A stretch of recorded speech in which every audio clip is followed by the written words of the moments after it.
El bisturí temblaba entre sus dedos manchados de sangre. El hombre amarrado a la camilla de metal respiraba con dificultad, sus ojos desorbitados reflejando el terror puro de quien sabe que la muerte lo espera. El olor acre del desinfectante se mezclaba con el sudor frío que goteaba de la frente del doctor Alejandro Vázquez, quien ya no era el mismo hombre que había jurado salvar vidas. «Por favor, soy inocente», susurró la voz quebrada del comisario Herrera, el mismo que había firmado los certificados falsos, el mismo que había enterrado la verdad bajo una montaña de sobornos. Sus muñecas sangraban contra las correas de cuero que lo mantenían inmóvil sobre la mesa de autopsias. El ruido metálico de los instrumentos quirúrgicos resonaba en el silencio sepulcral del sótano del hospital. Alejandro cerró los ojos por un segundo. En su mente aparecieron fragmentos, las manos pequeñas de Sofía, su hija de 7 años, aferradas a su bata blanca aquella última mañana, el estruendo del auto que se estrelló contra el poste porque los frenos habían sido saboteados, la sonrisa cínica del juez cuando declaró accidente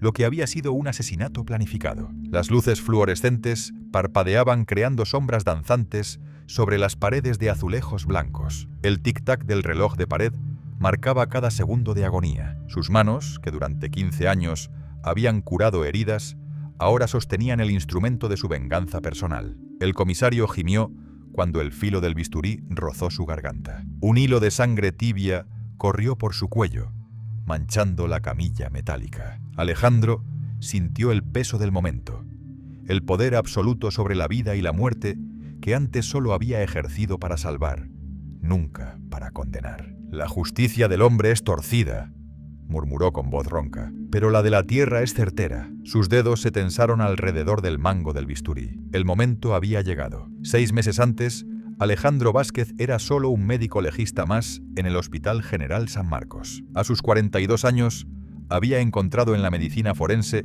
una vocación que lo tranquilizaba. Los muertos no mentían, no suplicaban, no traicionaban. Cada cadáver que llegaba a su mesa contaba una historia que él debía descifrar con la precisión de un detective y la delicadeza de un artista. Sus días comenzaban siempre igual. A las 6 de la mañana, el aroma a café colombiano llenaba su pequeña cocina mientras escuchaba las noticias en la radio. Su apartamento en el barrio La Candelaria tenía las paredes cubiertas de diplomas médicos y fotografías de Sofía, en su primera comunión, montando bicicleta, durmiendo con su oso de peluche. La niña vivía con su madre tras el divorcio, pero cada fin de semana se convertía en el centro del universo de Alejandro. El hospital olía siempre a formol y desinfectante. Sus pasos resonaban por los pasillos de mármol gastado mientras se dirigía al sótano, donde la morgue funcionaba como un mundo aparte. Allí, bajo la luz fría de los tubos fluorescentes, Alejandro examinaba cuerpos, buscaba pistas,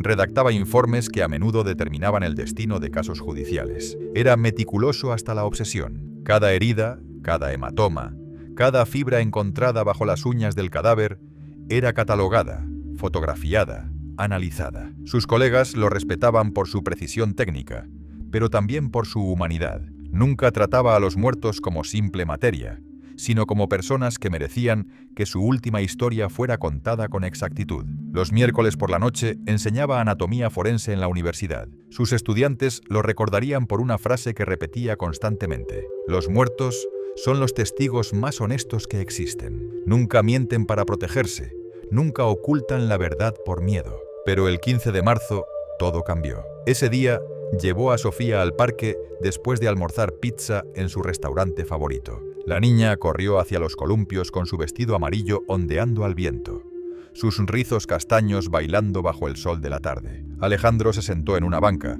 observándola reír mientras se balanceaba cada vez más alto. «¡Papá, mira qué tan alto puedo llegar!», gritó con los ojos brillantes de alegría. Esa fue la última vez que la vio viva. 2 días después, el auto de su ex esposa se estrelló contra un poste en la avenida Caracas. Los frenos habían fallado, según el informe policial. Sofía murió en el impacto. Mercedes, su madre, quedó en coma. Alejandro corrió al hospital, pero llegó demasiado tarde. El cuerpo pequeño de su hija yacía cubierto por una sábana blanca en la misma morgue donde él trabajaba todos los días. Esa noche, examinó personalmente el accidente. Sus manos temblaron al revisar los restos del vehículo. Los cables de freno habían sido cortados con precisión quirúrgica. No era una falla mecánica.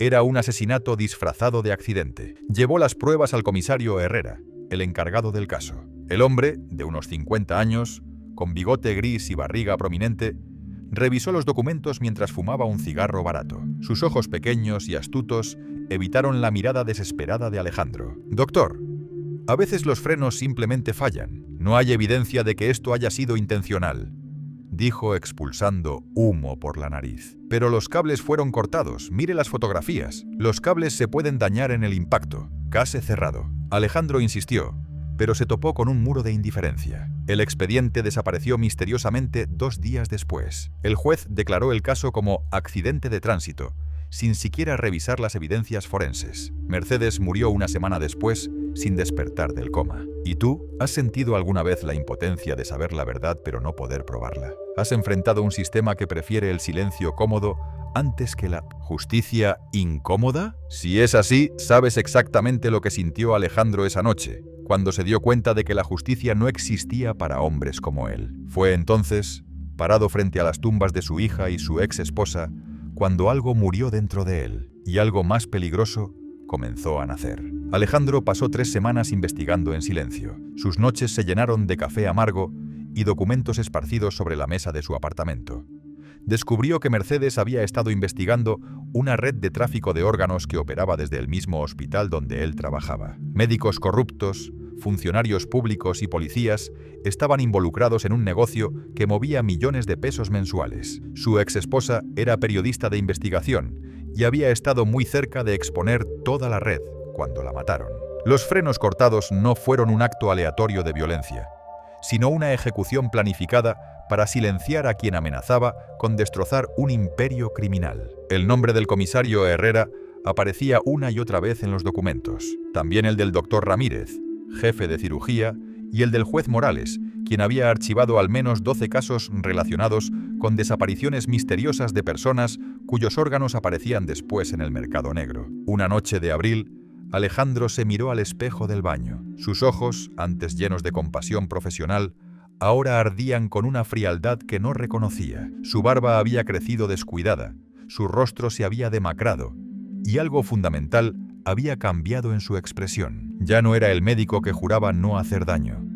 Era otra cosa. Fue a su closet y sacó ropa que nunca había usado. Jeans negros, camiseta negra, una chaqueta de cuero que había comprado años atrás, pero nunca se había atrevido a ponerse. Se vistió lentamente, como si fuera un ritual de transformación. Cada prenda que se ponía lo alejaba más del hombre que había sido. De su maletín médico tomó un bisturí nuevo, aún en su empaque estéril. Lo desarrolló con cuidado y sintió el peso del acero en su mano. El mismo instrumento que había usado para salvar vidas ahora se convertiría en el símbolo de su justicia personal. Esa noche caminó por las calles oscuras del centro de la ciudad. Conocía cada rincón porque había examinado cadáveres encontrados en todos esos callejones. Ahora los veía con ojos diferentes, no como escenas de crímenes que debía investigar, sino como territorios que debía limpiar. Se detuvo frente a una iglesia abandonada y entró por una puerta lateral rota. Adentro, entre bancos destrozados y vitrales quebrados, se arrodilló frente al altar. No rezó, sino que hizo una promesa. No descansaría hasta que cada nombre de su lista pagara por lo que habían hecho. Sacó un cuaderno pequeño de piel negra y escribió con letra clara: 1. Comisario Herrera 2. Doctor Ramírez 3. Juez Morales 4. Cabo Díaz 5. Enfermera Vargas al lado de cada nombre. Dibujó una pequeña cruz, no la cruz cristiana del perdón, sino la marca que dejaría en el cuerpo de cada uno antes de que murieran. Una cruz hecha con su bisturí, para que supieran que su muerte no era aleatoria, sino una sentencia ejecutada por alguien que conocía la verdad.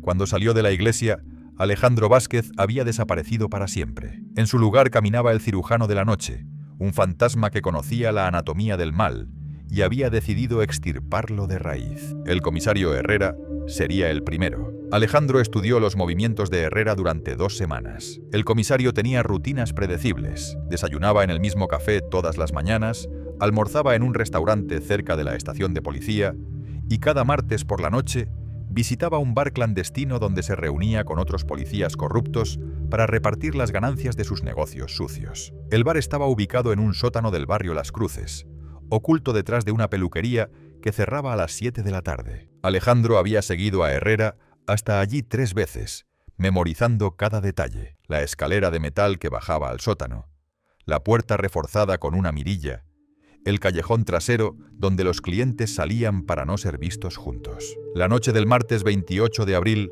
Alejandro esperó en el callejón trasero. Vestía su uniforme de médico forense bajo una gabardina negra. En su maletín llevaba su bisturí, una jeringa con sedante y cables de acero que había tomado de la morgue. El aire nocturno estaba cargado de humedad y olía a basura podrida y cerveza derramada. A las 11:47 de la noche, la puerta trasera se abrió. Herrera salió primero, contando un fajo de billetes bajo la luz amarillenta de una farola rota. Caminó hacia su patrulla estacionada al final del callejón, silbando una canción que Alejandro no reconoció. «Comisario Herrera», llamó Alejandro desde las sombras. El hombre se volteó, llevando instintivamente la mano a su pistola. Cuando vio el uniforme médico, relajó la postura. «Doctor Vázquez, ¿qué hace usted aquí a estas horas? Necesito hablar con usted sobre el caso de mi hija». Herrera suspiró con fastidio y se acercó. «Ya le dije que ese caso está cerrado. Fue un accidente». La jeringa se clavó en su cuello antes de que pudiera terminar la frase. Alejandro había calculado la dosis exacta,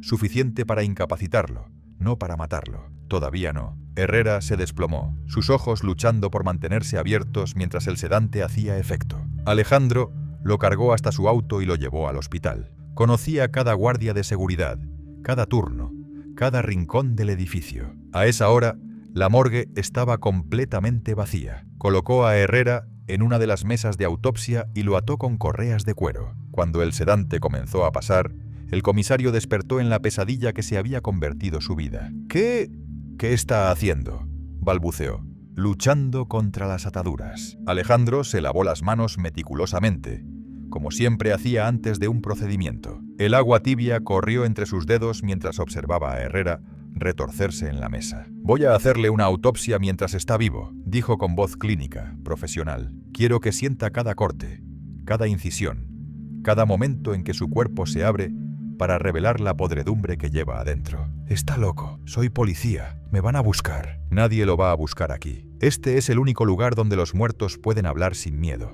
Alejandro tomó su bisturí y se acercó a la mesa. La luz blanca y fría de la lámpara quirúrgica iluminó el terror absoluto en los ojos de Herrera. Con movimientos precisos, cortó la camisa del hombre, exponiendo su torso velludo y sudoroso. «Le voy a hacer una pregunta», dijo mientras deslizaba la hoja del bisturí suavemente sobre la piel, sin cortarla aún. «¿Quién ordenó matar a Mercedes y a mi hija?». «No sé de qué me habla». El primer corte fue superficial, apenas un rasguño en el pecho, pero suficiente para que la sangre brotara en una línea perfecta. Herrera gritó, pero el sótano de la morgue estaba completamente aislado del sonido. Los cables de freno fueron cortados. «Usted ocultó las evidencias. ¿Quién le pagó?». Durante la siguiente hora, Alejandro aplicó todo su conocimiento de anatomía para mantener a Herrera consciente y hablando. Cada corte era calculado para causar dolor máximo sin daño mortal inmediato. Era un artista de la tortura, usando su bisturí como un pincel que dibujaba la verdad sobre la piel de su víctima. Finalmente, Herrera habló. Entre sollozos y súplicas, confesó todo: la red de tráfico de órganos, los médicos involucrados, los jueces comprados, las órdenes que venían directamente del doctor Ramírez para eliminar a cualquiera que amenazara el negocio. Mercedes había descubierto todo, gimió mientras su sangre goteaba sobre el suelo de la morgue. «Ramírez ordenó matarla. Yo solo oculté las pruebas». Alejandro se detuvo. Había obtenido lo que necesitaba. Con movimientos lentos y rituales, talló una pequeña cruz en el pecho de Herrera, justo sobre el corazón. La sangre corrió por los costados del símbolo, como si fuera una marca sagrada. «Esta cruz es para que sepa que no está muriendo por casualidad», susurró. «Está muriendo porque la justicia verdadera finalmente lo encontró». El último corte fue rápido y preciso, cortando la arteria carótida. Herrera murió en menos de 2 minutos, sus ojos fijos en el techo de la morgue, la cruz tallada en su pecho como un epitafio sangriento. Alejandro limpió todo meticulosamente, colocó el cuerpo en una de las gavetas refrigeradas y falsificó los documentos para que pareciera que había llegado como víctima de un asalto callejero. Al día siguiente, otro médico forense haría la autopsia oficial y no encontraría nada sospechoso. Cuando salió del hospital, era casi el amanecer. Caminó por las calles vacías, sintiendo algo que no había experimentado desde la muerte de Sofía: alivio. No era felicidad, no era satisfacción, sino la sensación de que una herida profunda había comenzado a cerrarse. En su cuaderno negro tachó el nombre de Herrera. 4 nombres más por cumplir. El doctor Ramírez sería el siguiente. La muerte de Herrera se reportó como un crimen más de la ciudad violenta. Los periódicos le dedicaron apenas un párrafo en la sección de sucesos: comisario asesinado en aparente robo. Alejandro leyó la noticia mientras tomaba café en la cafetería del hospital, manteniendo la expresión de sorpresa apropiada cuando sus colegas comentaron sobre la tragedia. Pero algo había cambiado en la atmósfera del hospital. El doctor Ramírez, jefe de cirugía y cerebro de la red de tráfico de órganos, se veía nervioso. Canceló varias cirugías programadas y contrató guardaespaldas privados. Sus movimientos se volvieron erráticos, impredecibles. Alejandro tuvo que adaptar su estrategia. Durante 2 semanas estudió los nuevos patrones de comportamiento de Ramírez, siguiéndolo desde las sombras como un predador paciente. El doctor vivía en una mansión en el barrio El Poblado, protegida por muros altos y cámaras de seguridad. Pero Alejandro conocía algo que los guardaespaldas no sabían. Ramírez tenía una adicción secreta. Cada viernes por la noche, Ramírez visitaba una clínica clandestina de cirugía estética donde se inyectaba dosis masivas de morfina. Era su escape de la presión, su momento de vulnerabilidad absoluta. La clínica estaba ubicada en un edificio abandonado del centro, atendida por una enfermera despedida del hospital por robo de medicamentos. El viernes 15 de mayo, Alejandro esperó en el sótano de la clínica. Había llegado horas antes, neutralizado a la enfermera con el mismo sedante que había usado con Herrera, y preparado el lugar para su segundo juicio. Las paredes húmedas goteaban agua sucia, y el aire olía a desinfectante barato y desesperación. Ramírez llegó a las 10:30 de la noche, nervioso y sudoroso. Era un hombre de 60 años, calvo, con manos que habían salvado vidas durante décadas antes de convertirse en instrumentos de codicia. Cuando no encontró a la enfermera, comenzó a buscarla por el edificio. «Sandra, ¿dónde estás? Necesito mi dosis». Alejandro emergió de las sombras como un espectro vengativo. Esta vez no llevaba su uniforme médico, sino ropas completamente negras que lo hacían parecer más una pesadilla que un hombre. «Doctor Ramírez», dijo con voz fría y calculada. El cirujano se volteó, sus ojos dilatándose al reconocer a su colega de la morgue. «Alejandro, ¿qué haces aquí? ¿Cómo sabías?» «Sé muchas cosas. Sé que usted ordenó matar a Mercedes. Sé que mi hija murió porque descubrieron que su madre había infiltrado su red de tráfico de órganos. Sé que usted ha matado a cientos de personas para alimentar su negocio». Ramírez retrocedió hacia la pared, sus manos temblando por la necesidad de morfina. «Alejandro, escúchame, podemos arreglar esto.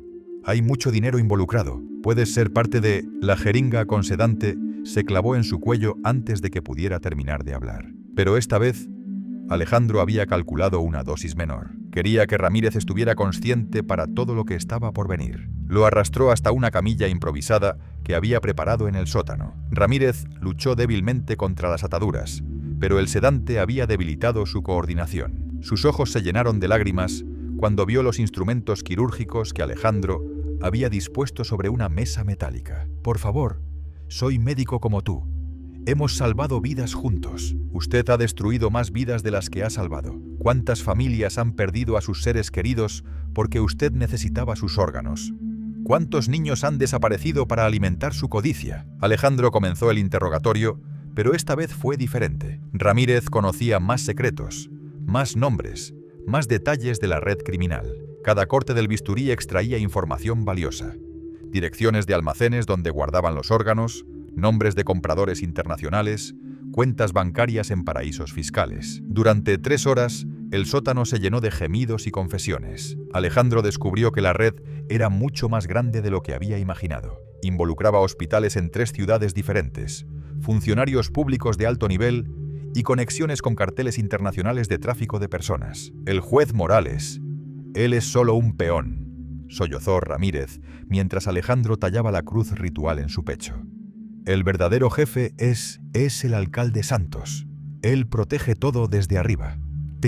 Esta revelación cambió todo para Alejandro. Ya no estaba cazando a unos cuantos criminales locales, sino enfrentándose a una conspiración que llegaba hasta los niveles más altos del poder político de la ciudad. Terminó con Ramírez de la misma manera que con Herrera: un corte preciso en la carótida, rápido y eficiente. Pero esta vez sintió menos alivio y más peso sobre sus hombros. La lista en su cuaderno negro había crecido, y cada nombre nuevo representaba una amenaza mayor. Al día siguiente, la muerte de Ramírez causó más conmoción. Un cirujano respetado, asesinado en circunstancias misteriosas. La prensa comenzó a especular sobre una posible conexión con la muerte de Herrera. Los rumores de un justiciero médico comenzaron a circular en los pasillos del hospital. Alejandro observaba las reacciones de sus colegas con interés clínico. Algunos estaban asustados, otros intrigados, pero pudo ver el miedo genuino en los ojos de quienes tenían algo que ocultar. La enfermera Vargas evitaba su mirada cuando se cruzaban. En los pasillos, el cabo Díaz había solicitado una transferencia urgente a otra ciudad. Su reputación como el cirujano de la noche estaba naciendo, y con ella llegaba algo que no había anticipado: el terror de quienes sabían que podrían ser los siguientes, pero también había despertado a enemigos más poderosos. El alcalde Santos no era un hombre que permitiera que sus negocios fueran amenazados, y Alejandro estaba a punto de descubrir que convertirse en justiciero también significaba convertirse en objetivo. La guerra apenas había comenzado. La trampa se cerró un martes por la noche en el mismo lugar donde todo había comenzado, la morgue del hospital. Alejandro había llegado para su turno nocturno cuando notó que las luces estaban apagadas. El edificio parecía más silencioso de lo normal, como si contuviera la respiración antes de una tormenta. Sus instintos, afinados por meses de caza, le gritaron que algo estaba mal, pero cuando intentó retroceder, ya era demasiado tarde. 6 hombres armados emergieron de las sombras, rodeándolo con la precisión de una operación militar planificada. «Doctor Alejandro Vázquez», dijo una voz familiar desde las profundidades de la morgue. «O debería llamarlo el cirujano de la noche». El alcalde Santos salió de entre las hileras de gavetas refrigeradas, impecablemente vestido con un traje gris que contrastaba obscenamente con el ambiente mórbido del lugar. A sus 55 años, era un hombre que había construido su poder sobre cadáveres y mentiras, con ojos fríos que habían ordenado más muertes de las que Alejandro podría ejecutar jamás. «Señor alcalde», respondió Alejandro con voz calmada, aunque calculaba mentalmente sus opciones de escape. «¿A qué debo el honor de su visita? Ha sido muy ocupado últimamente. Herrera, Ramírez, debo admitir que su trabajo es artístico. Esas pequeñas cruces son un toque muy personal». Santos caminó lentamente entre las mesas de autopsia, sus pasos resonando en el silencio sepulcral. Los guardaespaldas mantuvieron sus armas apuntadas hacia Alejandro, quien permanecía inmóvil, estudiando cada movimiento, cada detalle que pudiera darle una ventaja. «¿Sabe cuál es su problema, doctor? Que piensa pequeño. Herrera y Ramírez eran simplemente empleados, trabajadores que podían ser reemplazados. Usted ha matado a los peones, pero no ha tocado al rey». «Todavía no», replicó Alejandro, su mano moviéndose imperceptiblemente hacia su maletín médico. Santos rió, un sonido que helaba la sangre. «¿Cree que puede matarme? Soy el alcalde de esta ciudad. Tengo la protección de la ley, del ejército, de los carteles internacionales.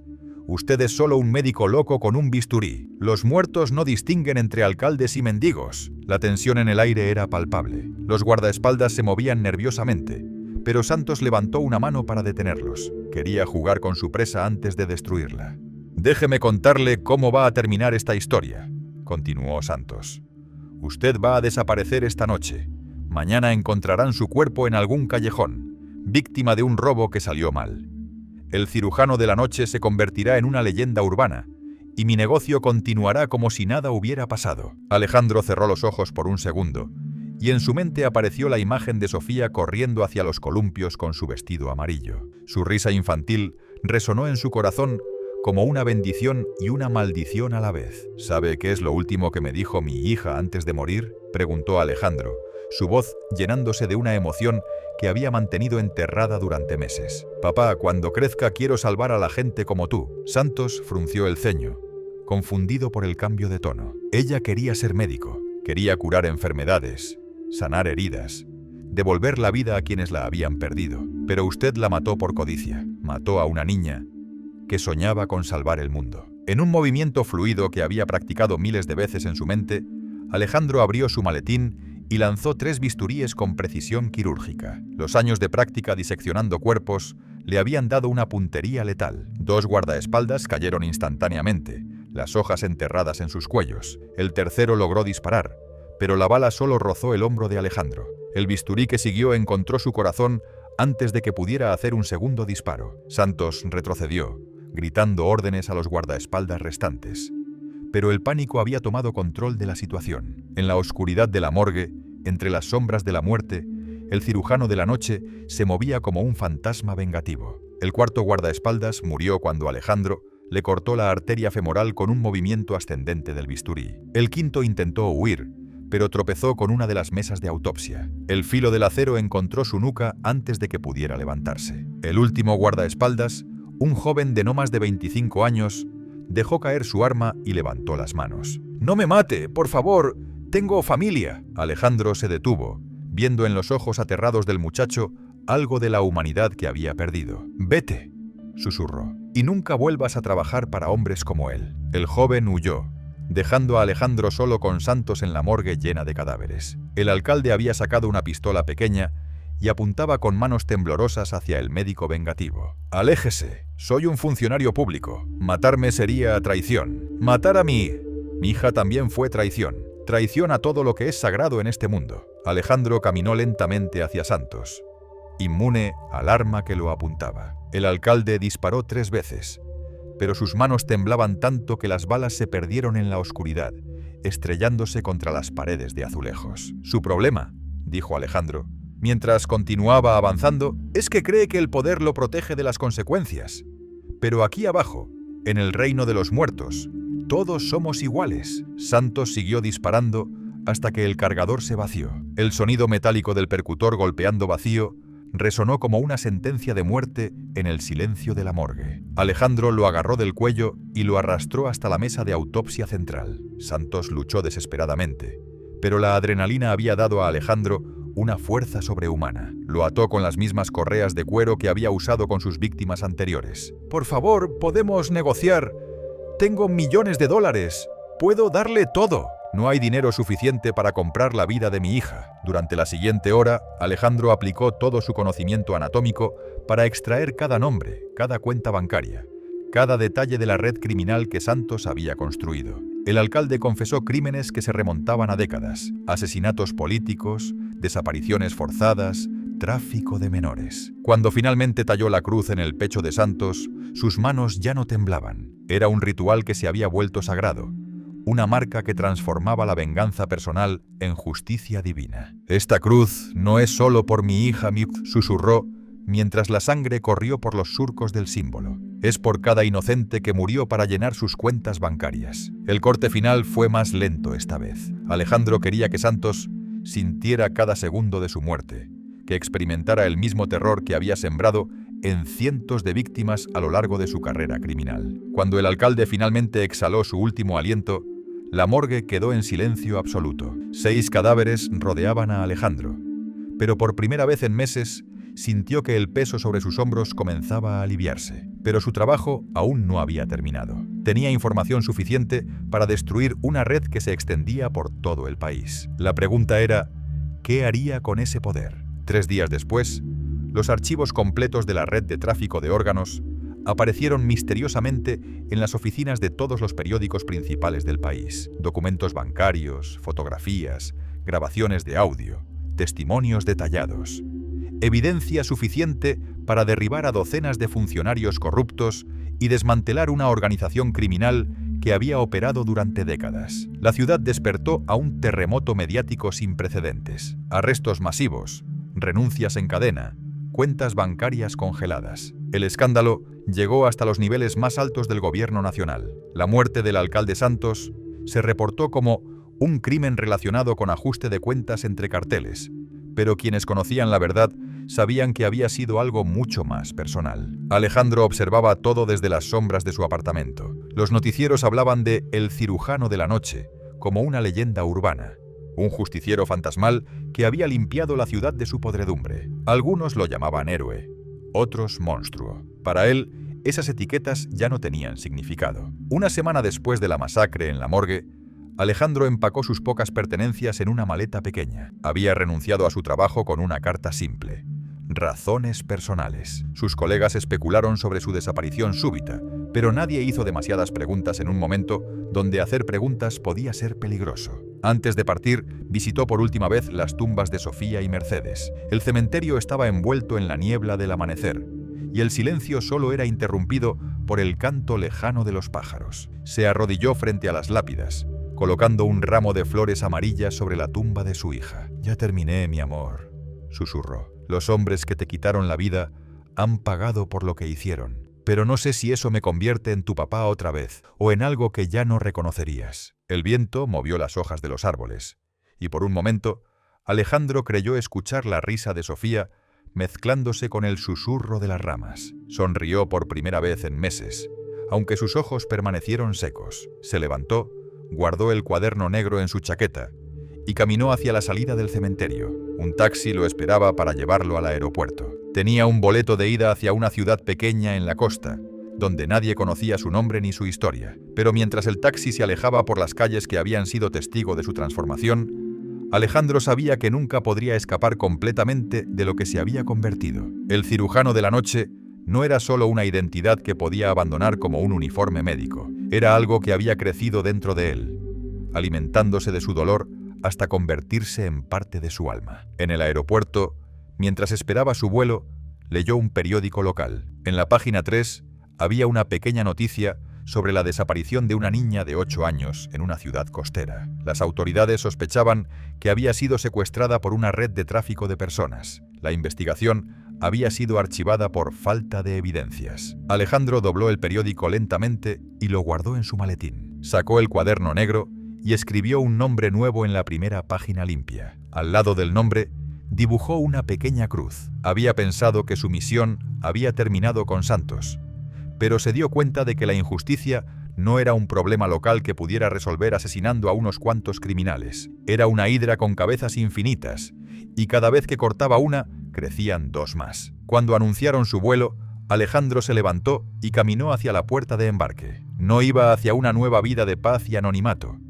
Iba hacia una nueva cacería, en una nueva ciudad, contra nuevos enemigos que aún no sabían que la muerte caminaba hacia ellos con bisturí en mano y justicia en el corazón. El cirujano de la noche había nacido del dolor de un padre desesperado, pero se había convertido en algo más grande, un símbolo de que incluso en un mundo corrupto, siempre habría alguien dispuesto a pagar el precio de hacer lo correcto. Mientras el avión despegaba, Alejandro miró por la ventanilla hacia la ciudad que había limpiado con sangre. Las luces se alejaban lentamente, pero sabía que en algún lugar, otros padres desesperados, otras madres rotas, otros huérfanos abandonados por el sistema, estaban esperando que alguien trajera justicia a sus vidas destrozadas. Y él estaría allí para ellos, siempre en las sombras, siempre con su bisturí, siempre dispuesto a tallar una cruz más en el pecho de quienes creían que el poder los hacía intocables. La tierra sabe quién es justo, había escrito una vez en una pared de la morgue antes de partir. Y la tierra nunca olvida. Si has llegado hasta aquí,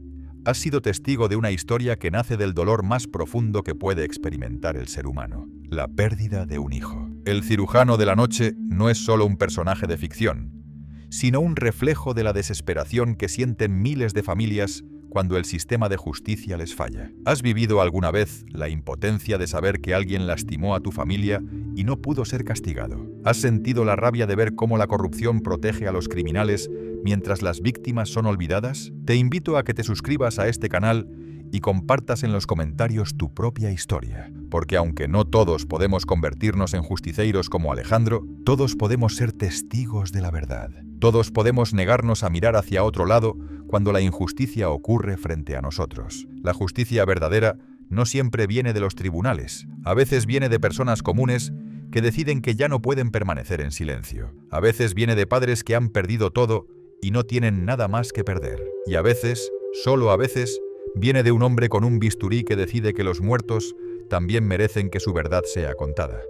Suscríbete, comparte tu historia y recuerda, la tierra sabe quién es justo.